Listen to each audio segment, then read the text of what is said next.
You're gonna make it, okay? Don't worry, because I know you're worried right now, but you're gonna make it. Let me tell you why you're gonna make it. In 2013, when my father passed away, didn't think that I would make it.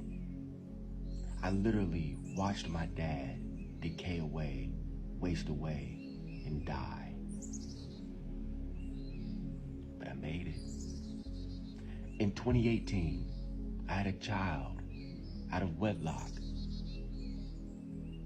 I felt that God was disappointed with me, that God was going to do away with me, that God wanted no more to do with Donovan. I was wrong, and I made it. So I was double wrong, but I was also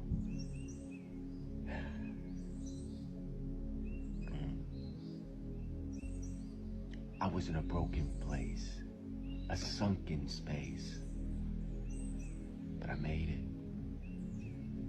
Just 1 year later, 2019, the ambulance had to come inside my mother's home and literally peel her off the couch. I literally watched my mother go from this angelic being to something of an evanescence, wasting away. My mother, the one that brought me on this earth, the one that always protected me. Let me give you a story real quick. When I was 10 years old, we used to live in a Habitat home, Linwood, 524 Linwood. And there was these boys that lived next to me. They always used to pick on me. Now, to my defense, didn't do anything to anybody. Was a very smart kid for my age, didn't bother anybody. But they see me as someone to pick on. So I come outside of my home one day. These kids start picking on me. So I get enough of it. I get fed up. I run in the house and I get a butcher knife, because in my mind, I know it's 3 or 4 of them. I know I can get at least 2 of them before they get me, right? So I run in the house to get a butcher knife. I run out of the house. I get out of the house, and before I could get to the end of the driveway to turn right to go and attack these boys, there was an angel that stopped me.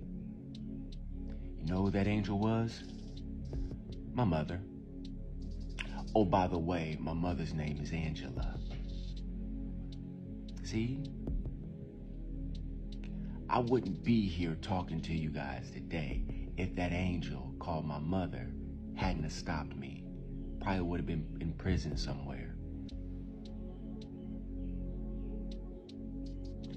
When I had to watch my mother pass away, something broke within me.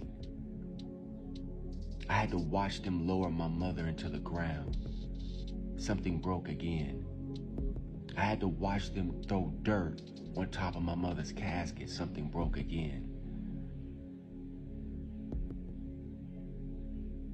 But I made it. 1 year to the date, December 4th, 2020, I became homeless. Something broke in me again. I was working at Deacon's Gateway Hospital. In my ground shop, there's a second level. And I took 2 storage bins, turned them upside down. I went inside the hospital into one of the units, and I grabbed a flat sheet, and I grabbed a heavy blanket, and I slept there for 2 years. Nobody knew. Not because I was embarrassed,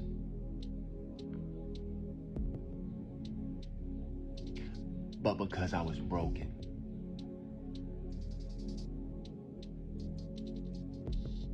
I've gone through bankruptcy. I've literally can't even count on 2 hands how many times I've seen my bank account in the negative. But I stand before you, and I made it. That's why I know you're gonna make it. Because if God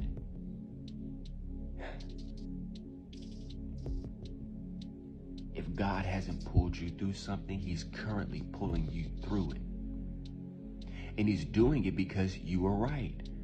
Wait a minute, darling. Hold on. I was with you with everything up until this point. What do you mean? I'm right. If I'm right, then why is everything going wrong? Well, let me give you a little bit of insight. If you take a bow and an arrow, however far you want that arrow to go, you need more resistance, which means that you have to pull it back further in order for the arrow to be shot and propelled further forward.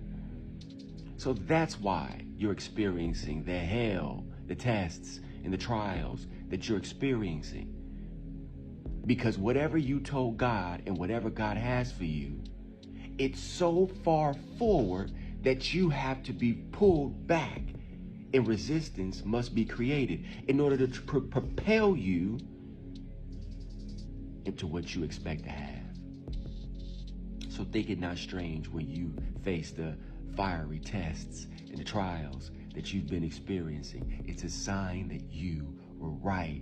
Your job is to endure the crushing that you're currently experiencing. You can't get wine without crushing the grapes. You can't consume the apple without crushing it with your teeth. That apple seed doesn't become an apple tree unless that seed that was planted in the ground experiences darkness first before it experiences light, and before that seed is crushed. That apple seed has to literally be crushed in darkness in order for that apple tree to emerge in the light. And it's the same with you. The Bible tells us to be fruitful and multiply, but what it doesn't say is that you're going to be crushed.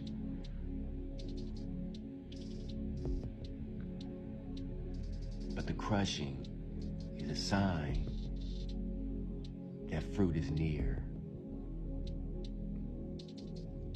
That seed that is being planted, that is you, in the circumstances, in the seemingly bad soil or manure because you're in some stink.